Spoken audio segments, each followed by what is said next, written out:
Atamın sözlerini acayip aydınlar bilen devam ediyor. Nadan gülür, yakşı sözünü dinlemez. Farkını bilmez yarı yanına peydaya. Dili gıyvat eder, sözünü sonlamaz. Günü gargar, giyceler aya. Nadan gelir, iman devlet dilemez.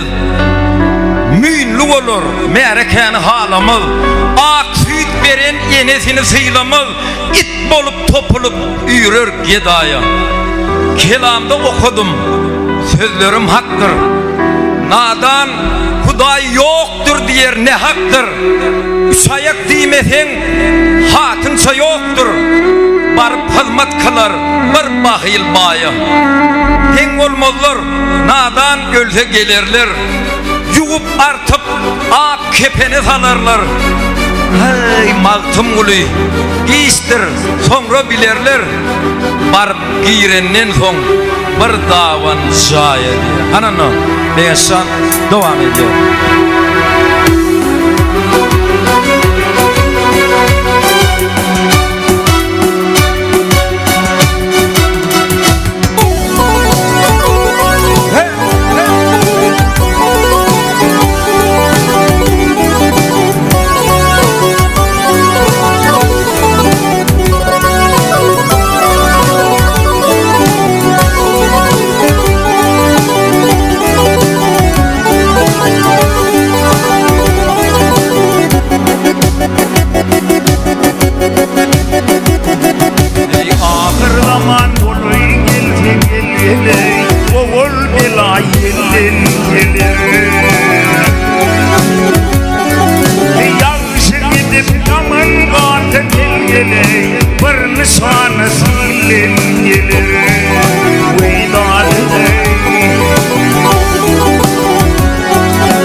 Hakkın gayrı zanar kalmalı.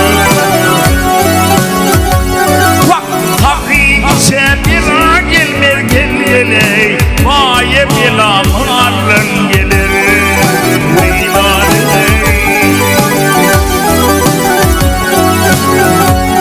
Vay fakir bila gelmer gelmeli. Maye bila pullun gelir.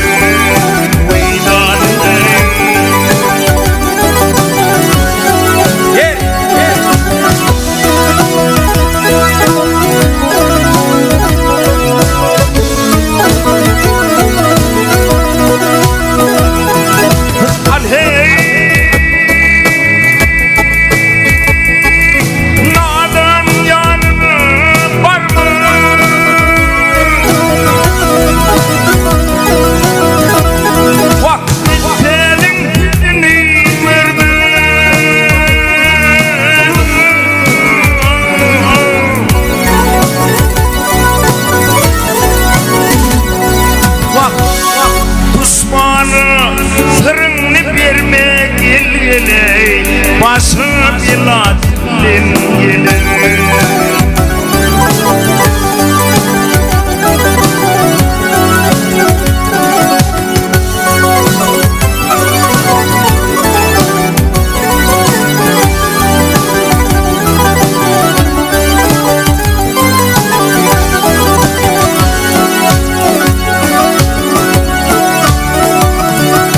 Maltım ulu yarlık bir pukora sütüm doğru.